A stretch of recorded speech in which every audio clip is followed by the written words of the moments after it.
ఇవాళ పార్టీ యొక్క భారతీయ జనతా పార్టీ భరోసా బీజేపీ భరోసా కార్యక్రమంలో 11 నుంచి 1 గంట వరకు అందరినీ కలవడం జరిగింది. చాలామంది గ్రీవియన్సెస్ తీసుకురావడం జరిగింది. ఇందులో ముఖ్యంగా అన్నిట్లోకి వెళ్లకుండా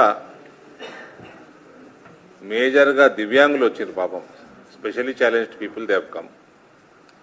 అందులో వాళ్ళకి కాంగ్రెస్ పార్టీ చేసిన వాగ్దానాలు, వాళ్ళ పెన్షన్ని 6,000కు పెంచుతామని, ఓల్డేజ్ పెన్షన్లు 4,000కు పెంచుతామని, స్పెషల్లీ ఛాలెంజ్డ్ వాళ్ళకి ఫ్రీ బస్ పాసులు చేస్తామని, ఇటువంటి చిన్న చిన్న ప్రామిసులు కూడా దట్టు స్పెషల్లీ ఛాలెంజ్డ్కి చేసిన ప్రామిసులు కూడా ఇంప్లిమెంట్ చేయని దౌర్భాగ్యపు ప్రభుత్వం ఈ కాంగ్రెస్ ప్రభుత్వం. కనికరం లేని ప్రభుత్వం కాంగ్రెస్ ప్రభుత్వం. మహిళలకు కూడా 4,000 పెన్షన్ చేస్తున్నారు, చేయలేదు. ఇటువంటి ఇక్కడ తెలంగాణలో బీజేపీ భరోసా పేరు మీద ఈ కార్యక్రమం చేపడతా ఉన్నాము. గ్రీవియన్స్ సెల్ ఏర్పాటు చేసి అందరు పబ్లిక్ రిప్రజెంటేటివ్స్ రోజు ఒకళ్ళు కూర్చోటము.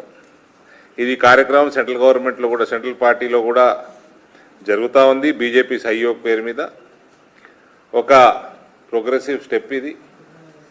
సమాజంలో ఎటువంటి గ్రీవియన్సెస్ ఉన్నా కూడా అక్కడ వచ్చి యూనియన్ మినిస్టర్స్ కానీ ఎంపీస్ కానీ చెప్పుకునే పరిస్థితి క్రియేట్ చేయడము, ఇది భారతీయ జనతా పార్టీ కేంద్ర నాయకత్వం యొక్క మంచి ఆలోచన. దీన్ని అందరూ సద్వినియోగం చేసుకోవాల్సిందిగా నేను కోరుతా ఉన్నాను. ఇది కంటిన్యూ అవుతుంది కూడా.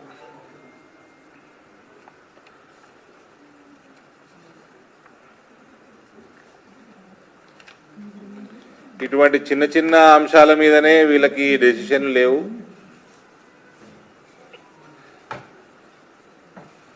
వీటికే పైసలు లేవంటున్నాడు రేవంత్. ఇవాళ ఏ గ్రామానికి వెళ్ళినా, ఏ పట్టణానికి వెళ్ళినా కాంగ్రెస్ పార్టీ యొక్క ఇమేజు భూస్థాపితం అయిపోయింది. ఇప్పుడు ఉన్న ప్రభుత్వము దేనికి పనికిరాని, పనికి మాలిన ప్రభుత్వం అన్నది ప్రజల నిర్ణయానికి కూడా వచ్చేసింది. ఇవన్నీ కూడా కప్పిపుచ్చుకోవడానికి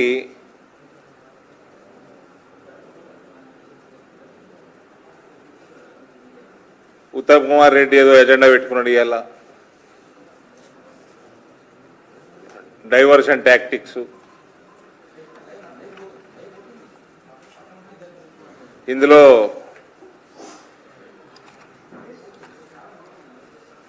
పార్టీ నిర్ణయం మేరకు 4 గంటలకి ఏం చేయాలో 4 o'clock ఉంది అయినా మీటింగు.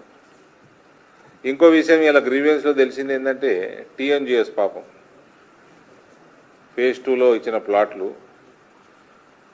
ఈ కేసీఆర్ అనేటోడు phase 1లో చెన్నారెడ్డి గారు అప్పుడెప్పుడో ఇచ్చినాయి, అన్నీ అయిపోయినాయి, రిజిస్ట్రేషన్లు అయిపోయినాయి, ఇల్లు కట్టుకున్నారు, ఉంటున్నారు. phase 2లో కూడా చాలామంది ఇల్లు కట్టుకున్నారు, కానీ ప్లాట్లు కూడా రిజిస్టర్ చేయలేని దౌర్భాగ్యుడు కేసీఆర్. వాళ్ళకి 120-130 ఎకరాలు ఇచ్చి వాళ్ళకి రిజిస్ట్రేషన్లు ఆపేసి 10 ఎకరాలు లంచం అడిగిందట కేటీఆర్. అలా సొసైటీ నుంచి మొత్తం 10 ఎకరాలు లంచం ఇస్తే అప్పుడు రిజిస్టర్ చేస్తానన్నట. ఇక ఇటువంటి వాళ్ళు కూడా రాజకీయాలు చేస్తూ ఉన్నారు. అయ్యనేమో ఇచ్చినా నువ్వు చెప్పుకుంటాడు గొప్పలు, కొడుకేమో మా అయ్య ఇచ్చిన దాంట్లో నాకు 10% వాటా అంటాడు. This is Kalvakuntla family. That is why I say they belong to jail అని.